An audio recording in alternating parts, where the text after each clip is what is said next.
Notre Dame is number one. Notre Dame with a miracle win. He's going in. Notre Dame has scored.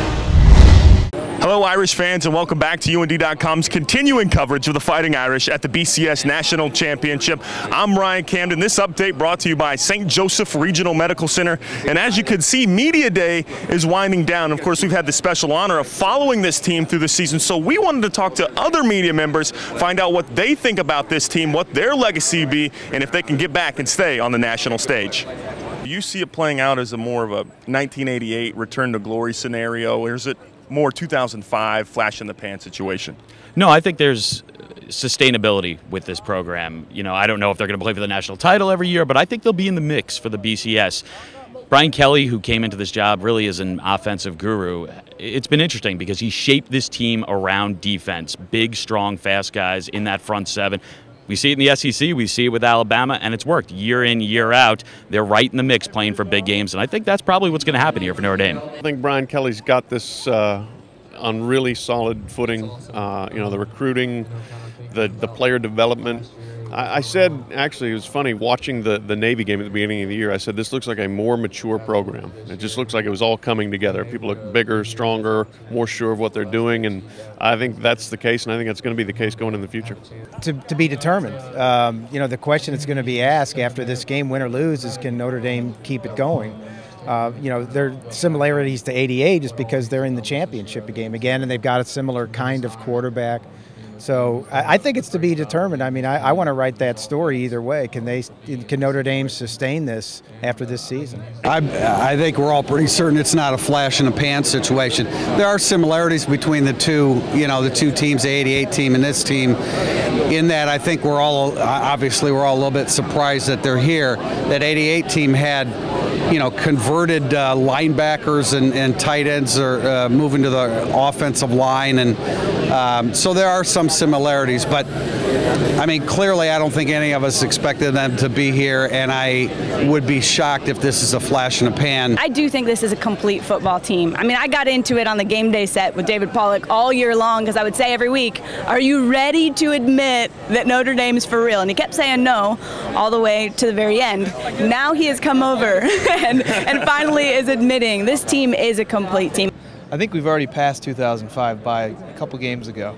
And just the way the team is constructed is a lot different. In 05, you kind of knew, I think, they had a defense that was, let's hopefully get by, whereas this defense, leads the team.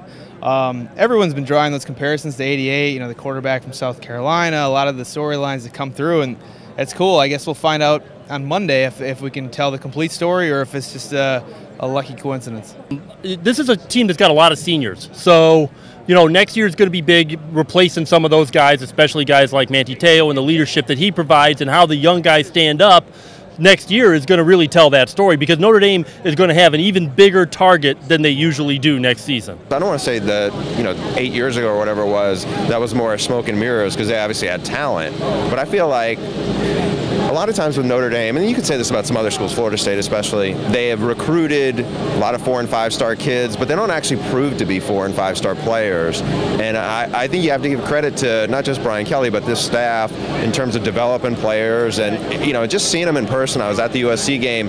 They look like especially on the front seven of the defense, like an elite SEC team. I think they can sustain what they've built. I mean, I think given what they've got coming back next year, I think they'll go into next season as potentially a top 5 team. I think Brian Kelly came in, did it the right way, started with the defense, went out and recruited guys like Tuitt and Nix, got some kids out of the South to play on that defensive line, because I think that's been their biggest deficiency over the last 10, 15 years, not having the linemen like they had on that 88 team. You look at the way Brian's recruiting.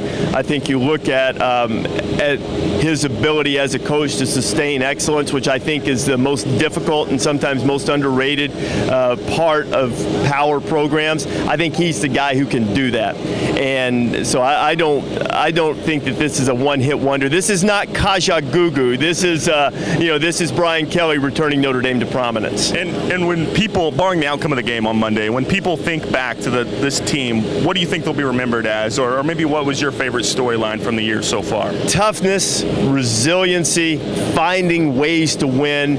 I think to me, the one thing I'll think of, in addition to Manti's brilliance, the one thing I'll think of with this Notre Dame team is the moment when perceived weaknesses turned to a strength, and I point to the Oklahoma game.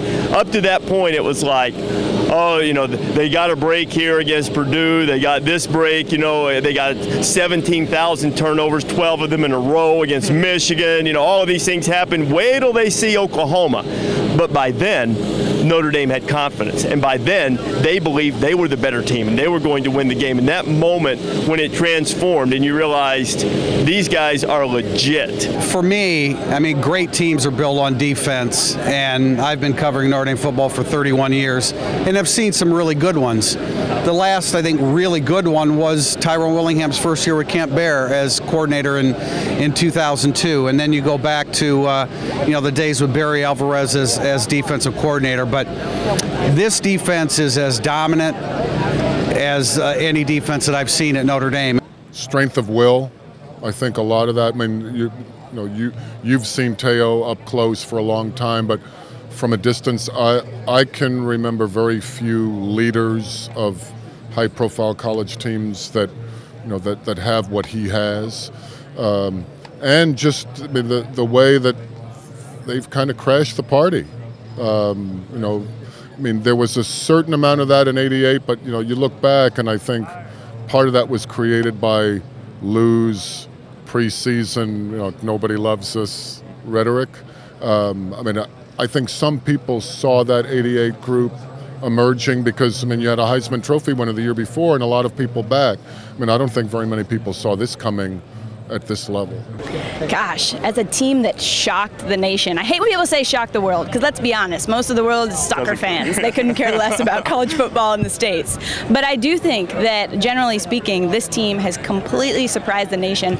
Anybody who says, especially outside of the Notre Dame community, that they anticipated all this is lying. They're lying, because I did not hear that from anybody at the beginning of the season. Well, I think story-wise, I always go back to the fact that they go from unranked to undefeated, you know, and it's the flip side of USC's story, which is #1 to unranked. So I think people are always going to remember that. They're going to remember the goal line stands. For me, what I'm going to remember is the Stanford game. It was the first time that Hines Ward, Doug Flutie, and I were on campus doing a halftime and a post-game show. The rain's coming down, goal line stand, the fans swarming behind us, Theo Riddick jumping on set with us after the game. I think that's the moment that's really going to stand out. Of course, we're 2 days away from the big game here at Sun Life Stadium. I just want to remind you, stay tuned right here to UND.com as we will have exclusive coverage that you won't find anywhere else of the Notre Dame football team as they march on to capture the national title. For UND.com at Sun Life Stadium, I'm Ryan Camden.